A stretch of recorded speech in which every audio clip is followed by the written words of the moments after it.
좋아요, 구독.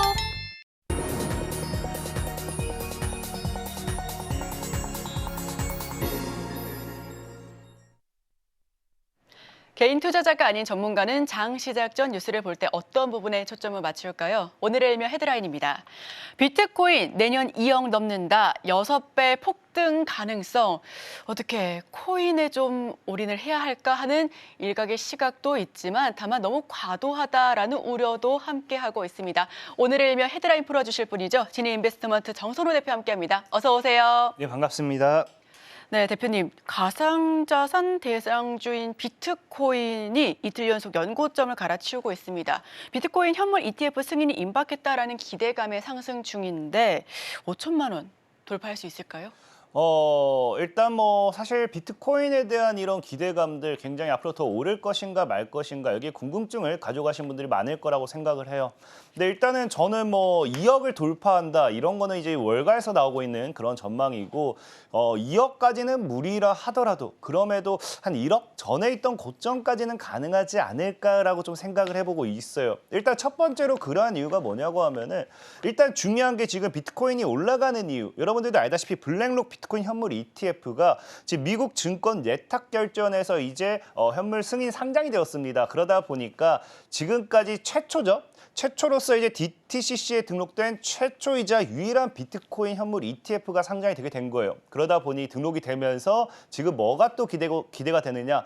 지속적으로 이제 앞으로 나와줘야 될 현물 ETF에 대한 부분들 5개월 이내에 이제 등록이 될 것이다. 이제 현물화로서 이제 상장이 될 것이다. 승인이 날 것이다. 이런 기대감이 나오고 있는 겁니다. 근데 이게 왜 중요하냐고 하면은 사실상 그전까지는 비트코인을 이제 가상화폐다라고는 이야기는 했지만 이거를 화폐의 가치로서 인정을 하지 않았습니다. 그러다 보니 이건 불법이다, 도박이다, 투기다 이러한 이야기를 많이 했는데 이제 이거 비트코인이 이제 현물 ETF 상장과 함께 가상화폐로서 이제 보다 안전한 자산으로서 인정을 받게 된다라고 하면은 그간에 뭐가 됩니까? 그간에 이제 이걸 투기성으로 보았던 사람들이 아니면 이걸 도박으로 보았던 사람들이 조금 더 이제 매수세로서 심리가 다시 바뀌게 되면서 그만큼 매수세 심리가 들어오게 되겠죠. 그와 함께 비트코인의 상승을 기대해 볼 수 있다라고 좀 생각해 보시면 좋겠고요. 그리고 일단은 이런 가장 근본적인 이유를 제한다 하더라도 늘 말하는 게 차트적인 흐름에서도 우리가 좀 집중해 볼 필요가 있다라고 말씀을 드렸는데 지금 비트코인의 이제 차트를 현재 좀 보고 가도록 하겠습니다. 일단 이제 차트를 본다라고 하면 이게 어제장 기준이에요. 지금 어쨌든 4,500 정도 선에서 놀고 있긴 한데 자 보면은 하단에 이제 검은색 선이 두 개가 있습니다. 이 검은색 선 두 개가 이제 우리가 흔히 주식에서도 이야기하고 비트코인에서도 얘기하고 차트상의 고점과 저점을 연결하게 되는 이런 이 하단 박스가 나오게 되겠죠. 그럼 이제 최근에 이제 신고가 랠리, 우리가 비트코인 랠리를 2020년도에 만들면서 이 하방 추세대를 만들었을 때 정확하게 이 박스권에서 일단은 지켜주는 모습이 보여요. 그럼 이런 지켜주는 모습은 우리가 무엇으로 표현하느냐? 주식에서도 많이 표현하고 차트의 기본적인 전고점의 지지라인 패턴. 그러니까 지금 이제 한번 상승세를 나타내주고 전고점을 죽이지 않은 상태에서 개인들의 물량을 소화시키는 구간이다라고 좀 보시면 좋습니다. 그런 이 전고점의 지지 패턴이 나오는 순간부터 반등세를 하기 시작하죠. 자, 그러면서 이 빨간 선이 쫙쭉 올라가는데 이거를 우리는 상승 추세라고 부릅니다. 지금 상승 추세를 타고 가면서 최근에 이제 하방 추세와 이 삼각수렴 돌파라는 순간부터 강한 상승 돌파가 나와주기 시작했어요. 근데 문제는 이 돌파가 나와주면서 지금 4,500만 원과 5천만 원 선 정도의 이 저항을 맞고 있는 구간이거든요. 근데 이 저항을 뚫으려면 당연하게 따라와줘야 될 이슈는 현물 ETF에 대한 승인 기대감밖에 없습니다. 그래서 이것이 승인되느냐 안 되느냐에 따라서 아마 4,500, 5,000을 뚫어주는 그 심리적인 이 요소로 모멘텀으로 작용할 확률이 굉장히 크다라고 말씀을 드리고 싶고 다만 이 4,500과 5,000을 뚫게 되면은 차트적으로 봤을 때는 기본적으로 우리가 전고점까지 신고가 랠리를 기대해 볼 수 있는 그런 이 하방 추세 돌파의 전고점 지지라인의 강한 상승 추세가 나와주게 돼요. 그러다 보니까 이미 차트적으로만 봐도 이 종목이 종목이라 표현하기 좀 그렇지만 비트코인이 추가적인 상승을 기대해 볼 수 있다라고 좀 말씀을 드리고 싶고 그러면 중요한 거는 앞으로 4,500과 5,000만 4천만 원 사이를 돌파하게 되면은 이 강한 매수 심리, 지금도 비투 열풍이라고 하잖아요. 강한 매수 심리가 들어오게 될 확률이 굉장히 높습니다. 그러면 역시나 이 비트코인을 이 상승으로서 견인할 수 있는 요인이 될 수밖에 없는데, 그러한 이런 가장 중요한 원인 중에 또 하나가 무엇이냐고 하면은 다음 뉴스를 한번 보고 가도록 할게요. 지금 시장의 가장 문제점이죠. 바로 뭡니까? 1년간 영끌 비트로 늘어난 빚이 476조에 달한다고 합니다. 그중에 지금 30% 이상은요 2030 세대라고 하고요. 이게 1년간을 기준으로 했을 때지, 지금 우리가 2018년도, 19년도로 본다라고 하면은 지금 굉장하게 더 많은 자산의 비트로서 지금 투자금이 들어와 있다라는 거예요. 물론 반대 매매, 손절 나간 것도 있겠죠. 근데 문제는 뭐냐? 자, 2030 세대들 지금 이제 빚을 내서 이제 투자를 했습니다. 우리 알다시피 2030 세대들이 빚을 내서 투자를 하면서 과거에 뭘 만들었습니까? 김치 프리미엄을 만들었고요. 2020년도에 증시에 말도 안 되는 V자 반등으로서 강한 상승 랠리를 만들었어요. 근데 지금 이 2030 세대들이 과거에는 돈을 벌었을지 몰라도 그 당시에도 투자를 하고 있었던 2030 세대들이 지금은 뭐한다? 비투로서 돈을 다 잃은 상태라는 겁니다. 근데 문제는 뭐예요? 돈을 잃었는데 웬만한 사람들은 이제 뭘 하면 되느냐? 내가 투자를 해서 돈을 잃었으면은, 빚을 내서 투자해서 잃었으면은 갚으면 돼요.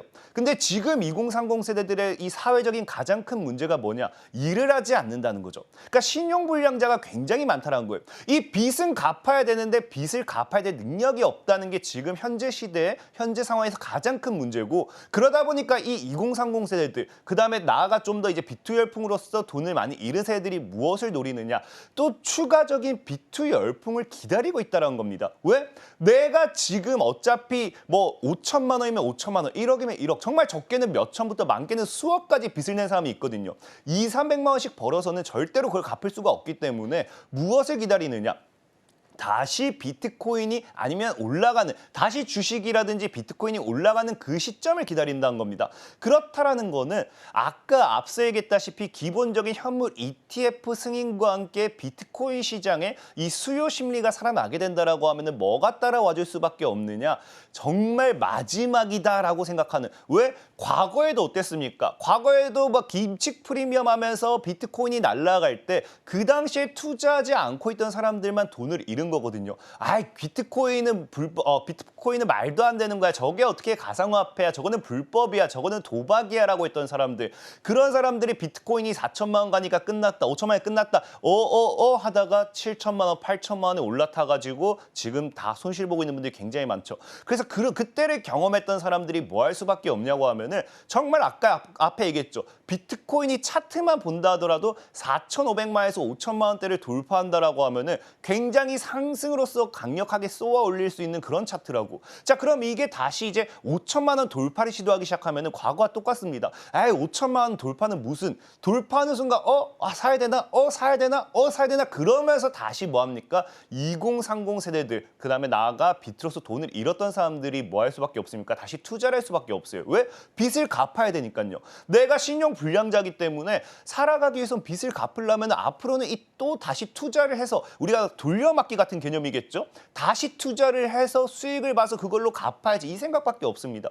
그러다 보니까 아마 과거에는 뭐가 됐어요? 과거에는 비투였다라고 하면은, 영끌이었다라고 하면은, 제가 봤을 때 이번 비트코인이 5천만 원을 돌파한다. 그럼 진짜 그때는 사람들이 마지막이다 생각하고, 좀 나쁜 편인 것 같은데, 정말 이거 아니면 나는 더 이상 없어 라고 생각하면서 이제 빚이 아니라 거의 목숨을 걸고 투자하는 사람들이 많이 나와주지 않을까. 그만큼 정말 목숨을 걸었다라는 거는 있는 돈 없는 돈 죄다 때려 박아서 죄다 집어 넣어가지고 이 비트코인의 상승 랠리를 나타낼 수밖에 없지 않을까. 그런 과거의 김치 프리미엄, 우리나라에만 유일하게 있었던 겁니다. 보통 비트코인 열풍이라고 했지, 김치 프리미엄, 말 그대로 우리나라 사람들이 만든 프리미엄이라는 거예요. 그만큼의 투자 열풍이 들어와준다라고 하면은 전고점까지는 충분하지 않을까. 정말 더 나아간다라고 하면은 미국 시장에서 이게 정말로 더 크게 가준다. 그러면은 전고점을 뛰어넘어서 2억만 원 갈 수도 있지 않을까 좀 생각해 보면서, 그렇기 때문에 사실 우리는 비트코인에 투자라가 아니라 우린 우리 주식 투자자잖아요. 그러면은 비트코인 관련되어 있는 모멘텀의 종목들, 비트코인이 올라가면 올라가는 종목들이 있습니다. 그런 종목군들 위주로서 저가 매수의 기회를 삼아보자라고 말씀을 좀 드리겠습니다. 네, 주식에서 피로감을 느낀 분들께서 투심이 가상자산 쪽으로 옮겨가고 있는 듯합니다. 특히나 비트코인 현물 ETF 승인에 대한 기대감 때문인지 어제 가상자산 그리고 NFT 관련주들이 일제히 좋은 모습을 보이기도 했는데요. 위지트 상한가 기록하기도 하고요. 자, 그렇다면 여기서 투자 키워드는 어떻게 잡아봐야 될까요? 역시나 일단 비트코인 관련 수혜주겠죠. 근데 기본적으로는 비트코인 관련되어 있는 모멘텀의 종목들이라고 하면은 너무나 간단합니다. 이 비트코인 관련되어 있는 이 거래소, 이 비트코인이 이제 거래가 많이 된다는 거는 그만큼 거래소에서 수수료를 많이 받게 되겠죠. 그럼 실적 증가가 나오게 됩니다. 그러다 보니까 거래소 관련되어 있는 지분을 뭐 가지고 있는다든지 아니면 뭐 비트코인 관련되어 있는 또 다른 코인 발행 뭐 이런 사업을 한다든지 그러한 기업들이 보통적으로는 상승을 하게 되어 있어요. 그래서 대표적인 종목으로 차트를 보면 어제 아까 앞서 방금 얘기해 주신 위지트라는 종목이 있죠. 위지트라는 종목 같은 경우도 지금 이제 보면은 너무 비트코인의 대표적인 종목입니다. 뭐 2017년도, 18년도 비트코인 열풍 때 급등했다가 죽어주고 2020년도 다시 열풍 때 급등했다가 다시 죽어주고 그렇기 때문에 아마 이런 관점에서 봤을 때는 이번 비트코인 열풍이 또 일어난다라고 하면은 위지트 역시도 뭐 대장이 될 수 있지 않을까 좀 생각을 해보고 있고요. 그리고 그 다음 종목을 본다라고 하면 대표적인 게 또 이제 우리기술투자라고 있어요. 우리기술투자도 너무나도 이제 정확하죠. 정말 다른 데는 안 올라갑니다. 딱 비트코인 올라갔을 시점, 비트코인 열풍 때만 올라갔던 구간대가 있는 종목들, 이런 종목들은 그냥 다 비트코인 관련되어 있는 대장주라 보시면 돼요. 그래서 만약에 내가 비트코인 관련되어 있는 이 기업에 대한 흐름을 모르겠다라고 하면은 그냥 아무 종목이나 내가 딱 검색을 해봤는데 월봉 차트를 보시면 됩니다. 그래서 2017년도에 산이 하나 있고요. 2020년도에 산이 하나 있다. 그러면은 그거는 그냥 비트코인 열풍 관련되어 있는 종목이구나, 비트코인 관련된 수혜주구나 좀 생각해 보시면 좋은데 사실 저는 이제는 조금 다르게 얘기하고 싶은 게 이거는 누구나 아는 사실입니다. 여러분들이 그냥 당장 뉴스, 그냥 인터넷에 그냥 비트코인 관련주라고 치기만 해도 굉장히 많은 종목들이 나올 거고요. 굉장히 이런 많은 테마주들이 나올 거예요. 근데 저는 이제 아까 앞서 얘기한 게 뭡니까? 현물 ETF로 승인이 됨으로써 이제 비트코인을 정말 하나의 안전적인 하나의 이 자산으로서 가상화폐의 가치로서 인정을 해준다라고 하면은 우리는 이 비트코인이 앞으로 성장하는 데 있어서 무엇을 봐야 되느냐, 그 기술력을 좀 볼 필요가 있지 않나라고 생각을 해요. 그래서 저는 오히려 비트코인 열풍이 분다라고 하면은 앞으로는 비트코인을 이용한 비트코인 관련되어 있는 기술력인 부분도 좀 이슈가 될 수도 있다라고 좀 말씀을 드리고 싶은 게 실질적인 뉴스를 좀만 보고 가도록 할게요. 뉴스를 보면은 마이크로스트래티지라고 해서 이제 비트코인으로 실제로 돈을 많이 번 회사입니다. 근데 비트코인으로 실제로 돈을 많이 벌었지만 그럼에도 지금 비트코인을 파는 게 아니라 무엇을 하겠다? 회사 주식을 매각해서라도 비트코인을 사겠다라고 이야기를 해요. 그래서 비트코인을 사는 이유가 무엇인가? 왜 비트코인을 사느냐 물어봤더니 뭐라고 해요? 비트코인은 우선 금보다 우수한 가치 저장 수단이며 블록체인이라는 기술을 통해 금융을 변화시킬 것이다. 그러니까 앞으로 블록체인이라는 기술을 통해서 전 세계적인 모든 금융 시스템은 변화가 될 것이고 그 과정에 비트코인이 있다라는 거예요. 그럼 우리가 여기서 주목해 볼 수 있는 건 뭡니까? 블록체인이라는 기술이죠. 비트코인 이꼴 블록체인. 이거 과거에 모르던 분은 아무도 없을 겁니다. 자, 블록체인이란 무엇이냐? 자, 보면은 사실 뭐 말이 어렵지 않아요. 그냥 보면은 기존에는 뭐 은행 중앙 시스템을 통해 가지고 뭐 거래가 됐다고 하면은 이제 블록체인이라는 거는 이게 지금 끊겨 있지만 뭐 다 연결되어 있습니다. 그러니까 완전 무한으로 연결되어 있죠. 그러니까 모든 것이 연결되면서 블록이 생기게 되면서 그 모든 게 연결이 되어 버린 체인이라 보시면 돼요. 그러다 보니까 이런 중앙 시스템이 필요하지 않게 됩니다. 그러다 보니까 기본적인 해킹이 굉장히 우수하고요. 보안 능력이 우수하고요. 그다음에 지금 같은 경우는 뭐 예로 들어 가지고 그럴 일이 없겠지만 갑자기 전쟁이 나서 은행 하나가 폭파가 된다. 그 시스템이 다 날아간다. 그럼 우리가 저장해놨던 우리가 은행에 보관해놨던 그 전산 시스템이 다 마비가 되면은 찾을 수가 없어요. 근데 이건 모두가 블록 서로가 연결되어 있기 때문에 어느 한 군데가 마비가 된다 하더라도 이 연결되어 있는 부분을 통해 가지고 이제 우리가 돈을 찾을 수 있는, 그러니까 쉽게 얘기하면 데이터 분실의 우려가 굉장히 적은 겁니다. 그러다 보니까 이 블록체인이라는 기술을 하나의 미래 기술로서 우리가 보는 관점이고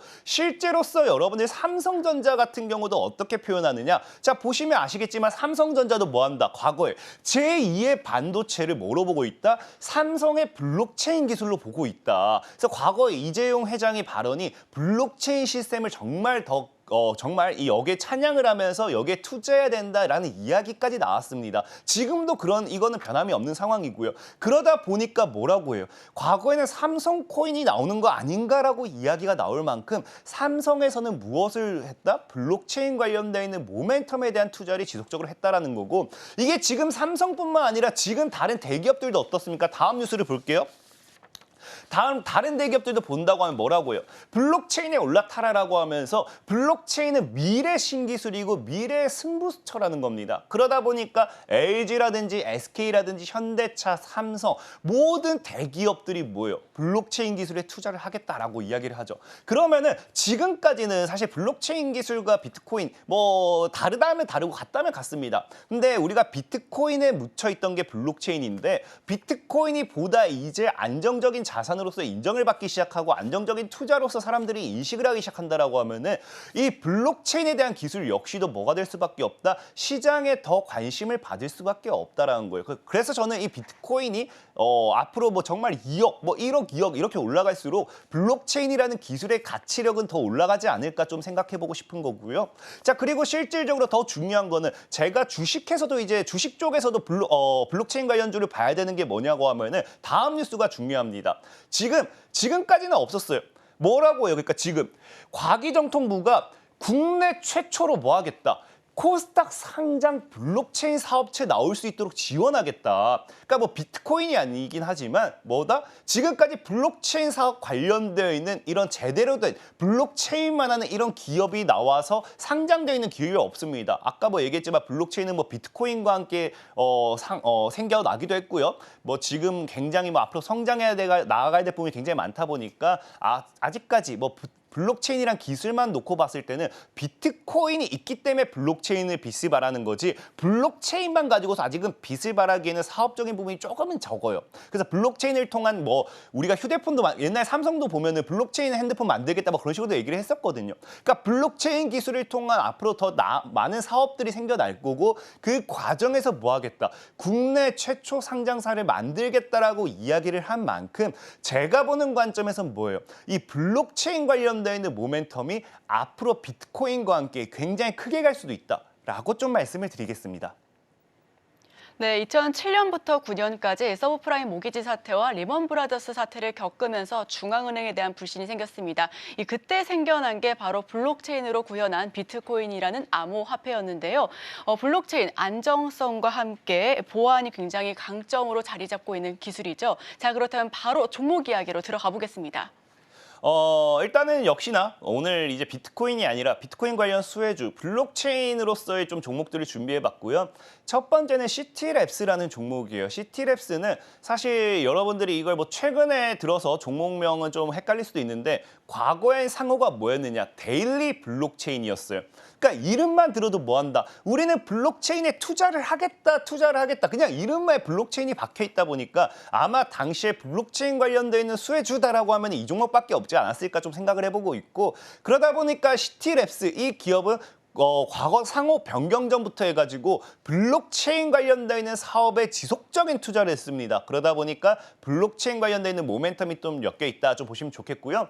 또 두 번째는 최근에 이제 뭐 네옴시티도 그렇고 뭐 사우디 왕세자 방한 뭐 이런 것들이 굉장히 많은 이슈가 되고 있잖아요. 근데 시티랩스 같은 경우는 과거에 이제 사우디 왕세자가 방한을 해가지고 메타버스 관련되어 있는 사업 이런 곳에서 블록체인 관련되어 있는 기술까지 뭐 이런 것들을 해가지고 한국에서 이런 파트너를 찾기 위한 방안을 했습니다. 자, 그러면서 과거에 사우디 왕세자 방한과 함께 메타랩스가 아니죠. 메타버스 관련되어 있는 이런 모멘텀도 있었기 때문에 여기 관련되어 있는 수혜주도 여러분들이 좀 생각해보면 좋겠다라고 좀 말씀을 드리고 싶고 그리고 차트상으로 봤을 때 늘 제가 제일 좋아하는 건 차트상이라고 표현을 하죠. 이게 지금 뭐 월봉상 차트고요. 그냥 뭐 지금 시장이 안 좋으니까 최저를 찍었다 다시 안착을 했어요.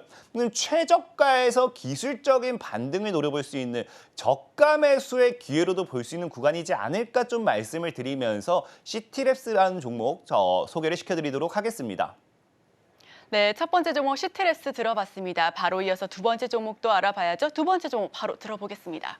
자, 두 번째 종목은 이제 드림 시큐리티라는 종목이에요. 이 종목 같은 경우는 굉장히 이제 여러분들이 좋아할 수밖에 없는 게 아까도 얘기했지만 삼성이 이제 블록체인 관련되어 있는 모멘텀, 블록체인 관련되어 있는 사업의 투자 이런 것들이 이야기가 지속적으로 나왔었다라고 했잖아요. 그런 관점에서 봤을 때 드림 시큐리티는 삼성 SDS와 이제 블록체인 관련되어 있는 공식 파트너입니다. 그러다 보니까 정말 삼성이 블록체인 관련되어 있는 사업을 했을 때 이 최대 수혜주로서 자리 잡을 수 있지 않을까라고 좀 생각을 해보고 싶은 거고요. 그다음에 최근에 또 여러분들이 이슈됐던 게 알고 계시겠지만 뭐 양자 컴퓨터 이런 것들이 한 몇 개월 또 이슈가 됐어요. 실질적으로 이제 미래 먹거리 사업 중 하나고요. 근데 이 드림 시큐리티 같은 경우는 양자 암호 관련되어 있는 모멘텀이 있는데 이 모멘텀이 지금 세계 최초로 한국과학기술정보원으로부터 양자암호 기술이 이전받았습니다. 그러다 보니까 거기에 관련되어 있는 모멘텀까지 좀 생각해 보시면 좋겠다라고 말씀드리고 싶고, 자, 그리고 제일 중요한 거 이제 차트죠. 자, 월봉상 보면은 이제 하방 추세대를 이제 살 돌파를 아직 못했어요. 하려고 시도를 하고 있지 못했습니다. 그러면서 지켜줘야 될 자리 약 2,600원 정도의 이 지지라인을 그어버린다고 하면은 지금 아마 한 이번 달, 다음 달까지는 조정이 나올 수 있습니다. 그러니까 아래로 매수를 하셔야 돼요. 조정이 나온 상태에서 한 이번 연도 중으로 돌파가 나온다. 그럼 추가적인 강한 상승을 기대해 볼 수 있겠다라고 말씀을 드리면서 마지막으로 드림 시큐리티 소개시켜드리도록 하겠습니다.